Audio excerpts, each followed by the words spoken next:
Good morning, students. Today we are going to revise poem Wind. We have revised this on Saturday thoroughly. Today we will do MCQs of this poem. First, I read the extract from this poem. Wind comes softly. Don't break the shutters of the windows. Don't scatter the papers. Don't throw down the books on the shelf. This is the stanza, and now I read the questions. The poet of the poem given in the extract is. Who is the poet of this poem? Robert Frost, Kurt Schilling, W.B. Yeats, or Subramanyam Bharati?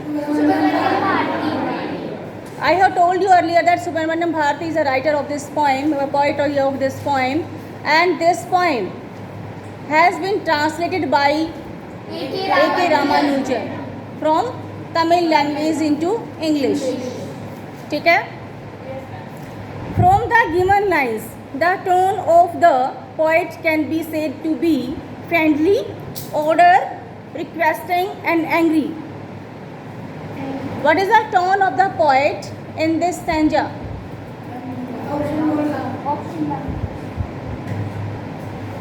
Friendly, order, angry, and requesting. Requesting.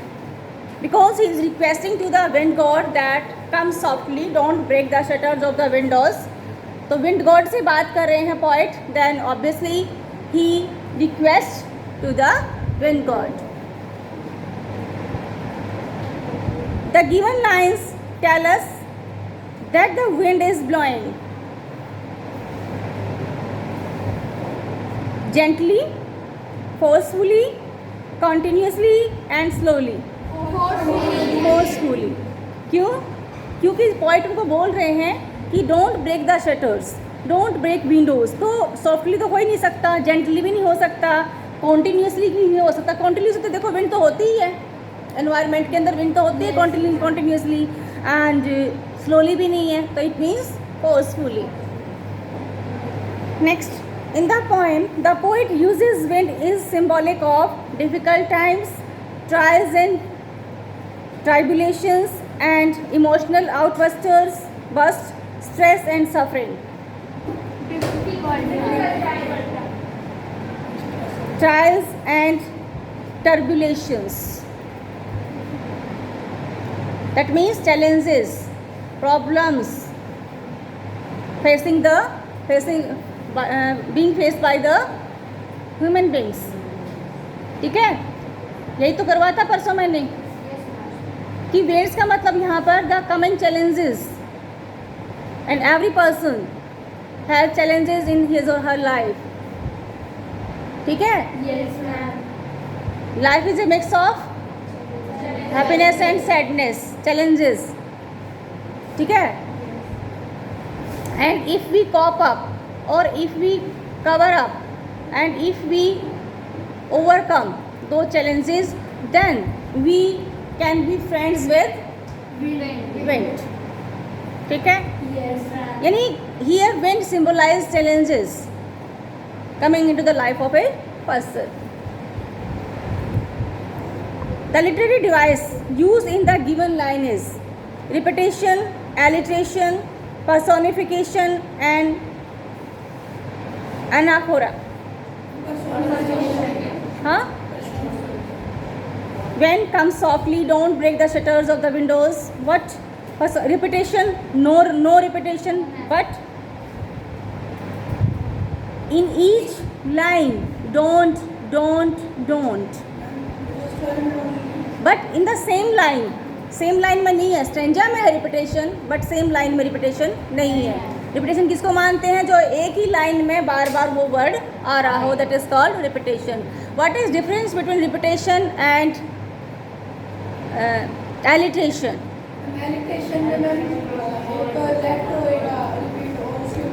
Alliteration sound is repeated. Initial sound or the last sound is repeated of the words. ठीक है, but in repetition words are repeated.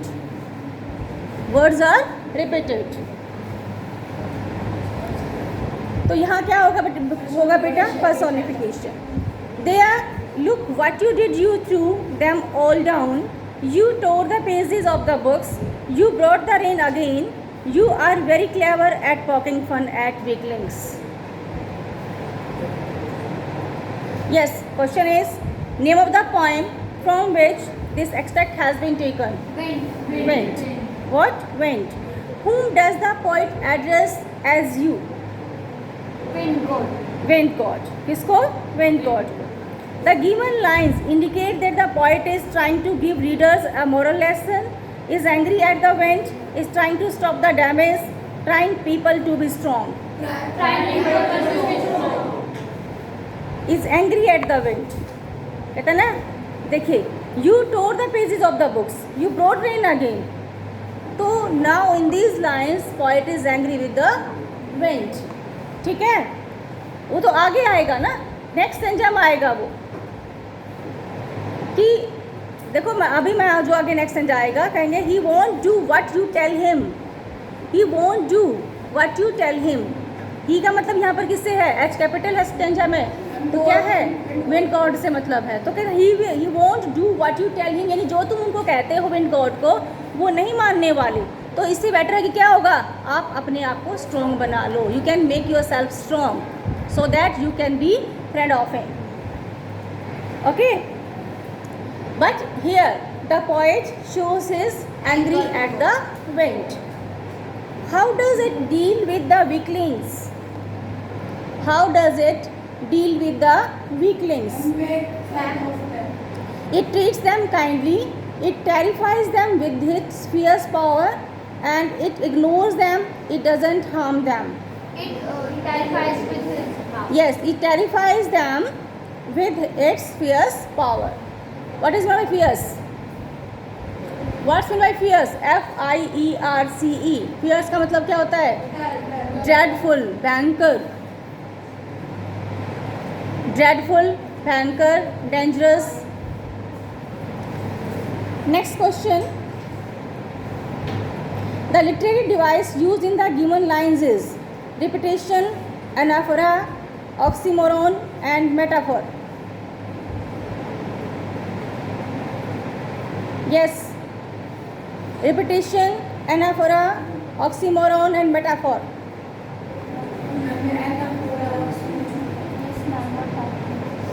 चलो अब यहाँ पर है anaphora, ठीक है. And how it is, देखिए, there, look what you did. You threw them all down.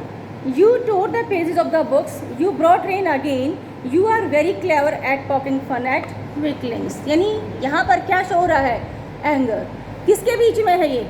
God और पोइट के बीच में. गॉड और विंड गॉड और पोइट के बीच में. That's why that is anaphora. ठीक है, बाकी मैं आपको डिटेल से सारी चीज़ें बाद में करवाऊंगी.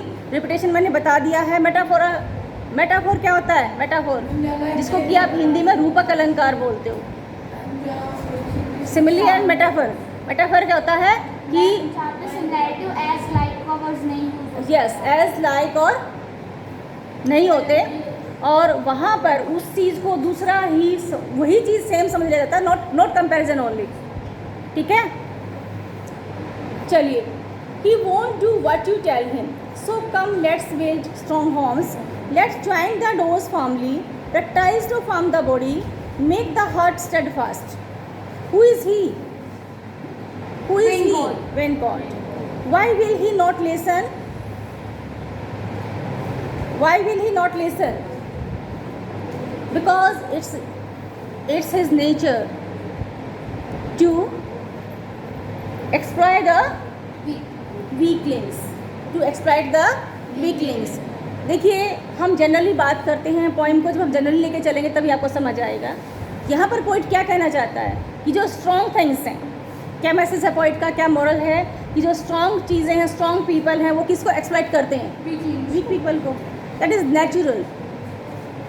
बड़ी मछली छोटी मछली को खाती है, मतलब स्ट्रॉन्ग जो है वो वीकलिंग्स को क्या करते हैं? एक्सप्लॉइट करते हैं. ठीक है, तो poet wants to express his thinking through this poem that strong people exploit the weak people.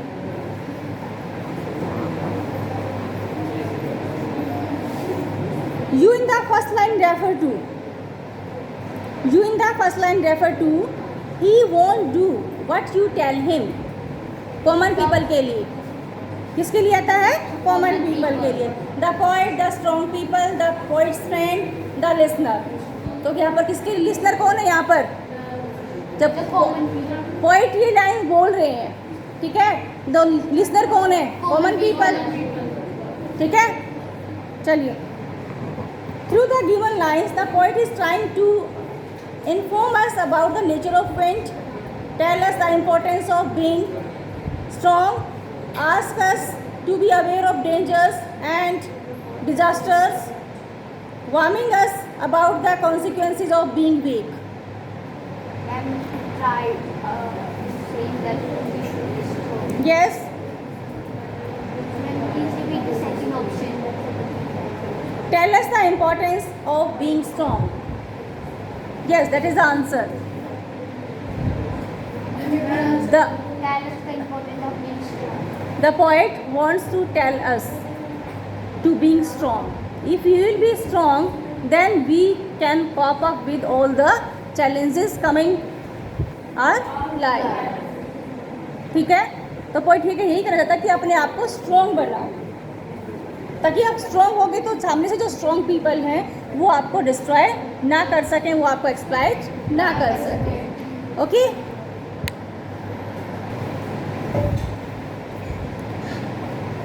frail crumbling houses, crumbling doors, crumbling rafters, crumbling wood, crumbling bodies, crumbling lives, crumbling hearts. The wind, God, winnows and crushes them all. Crumbling means weak. ठीक है, crumbling means weak, यानी इतना weak कि वो they are going to be destroyed.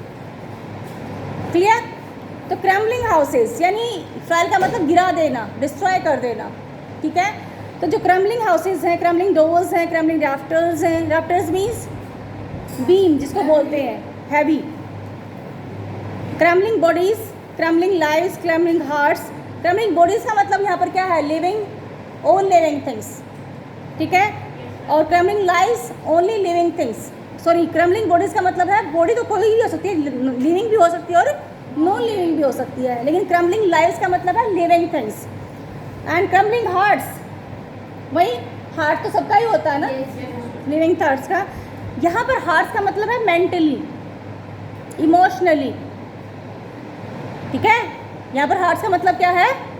Mentally, emotionally. और bodies का मतलब क्या है? फिजिकली. तो पॉइंट ये कहना चाहते हैं कि हमें मेंटली और फिजिकली दोनों ही तरह से हमें स्ट्रॉन्ग होना चाहिए. ठीक है.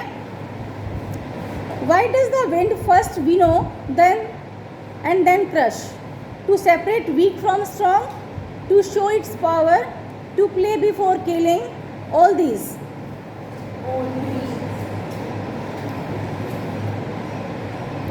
To separate weak from strong. ठीक है, विनो का मतलब क्या होता है? विनो process of yes, process of separating weak things from the strong things. Here grain stands for the strong and जो hay होता है, hay भूसा, उसको वो किसके लिए स्टैंड करता है? यहाँ पर वीक थिंग्स के लिए. ठीक है, तो ग्रेन रुक जाता है वहीं की वहीं, और जो hay है, भूसा है, वो स्ट्रॉ है, वो अलग हो जाता है, बिकॉज स्ट्रॉन्ग और light and weak. How does the poet describe the wind? Good, forgiving, cruel and hasty. Cruel. क्या? Cruel. Why is the word crumbling repeated in the extract? For no obvious reason, to improve the rhythm, rhyming of the poem, and to emphasize the destruction caused by the wind, to ignore the destruction caused by the wind. क्या है? To emphasize the destruction caused by the wind. ठीक है, यानी जो wind से जो destruction हो रहा है उसको ऊपर इम्फेसाइज करना चाह रहे हैं कि देखो विंड कितनी डिस्ट्रक्टिव है. जो स्ट्रॉन्ग विंड है वो कितनी डिस्ट्रक्टिव है, किसके लिए? वीकलिंग्स के लिए. क्रम्बलिंग देखा ना ऊपर, crumbling houses, crumbling doors, rafters, bodies and wood and lives and hearts. For all these things, wind is strong and destructive. The word in the extract that doesn't indicate destruction is, the word in the extract that doesn't indicate destruction is crumbling, crashes, winnows and frail. Frail. चलिए next stanza है the wind blows out weak fires he makes strong fires roar and flourish his friendship is good we praise him every day what does he do to weak fires He blows out. It extinguishes them. क्या आएगा? It extinguishes them. The wind blows out weak fires. He makes strong fires roar and flourish. Indicates which qualities of wind? Constructive, destructive, natural, and both A and B. Both A and B. Both A and B. देखो wind जो है ना दोनों तरीके से जरूरी है. Wind के बगैर तो सर्वाइव ही नहीं होगा ना. But that should not be enough strong to destruct the weaklings. How can we make friends with the wind? By talking to him like the poet, by being strong and courageous, by shutting the door and windows tightly, by praying. And why does the poet by shutting the doors and windows tightly or by praying? By making ourselves strong. Yes, by being strong and courageous. हम खुद crazy होंगे, साहसी होंगे और हम strong होंगे तो wind हमारी क्या होगी? फ्रेंड हो जाएगी. Why does the poet say his friendship is good? Because it teaches us not to commit the same mistake twice, and because it teaches us how to live life, and because it fills us with confidence and courage, and because it ensures that we are successful in all our endeavors. What is meant by endeavors? Endeavors. One. प्रयत्न, कोशिश. Endeavours का मतलब क्या है? कोशिश, प्रयत्न. ठीक है. Because it insures that we are successful in all our endeavours. यानी जो हम कोशिश करते हैं किसके लिए? सर्वाइव करने के लिए, विंड के साथ फ्रेंडशिप करने के लिए. जो भी हम कोशिश कर रही हैं उसमें हम insures that we will be successful. तो क्या आएगा यहाँ पर? Because it feels us with confidence and courage. Next question. Which wood in the passage means same as Brandes? Ma'am, same as Brandes. means. ये which wood in the passage? Which word? Sorry, ये गलत misprint हो रखा है यहाँ पर. Which word in the passage means same as Brandes? Brandes means, ma'am. बताती हूँ ना. Flourish. क्या आएगा? Flourish. फ्लोरिश का मतलब क्या होता है? फ्लोरिश का मतलब हर एंगल से फ्लोरिश करना, हर एंगल से प्रॉस्पर करना. ठीक है. जिसको कि हम हिंदी में क्या बोलते हैं? प्रफुल्लित. क्या बोलते हैं? प्रफुल्लित. यानी हर एंगल से आप प्रोग्रेस कर रहे हो. ठीक है. Emotionally, mentally and physically. ठीक है. ओके बच्चे.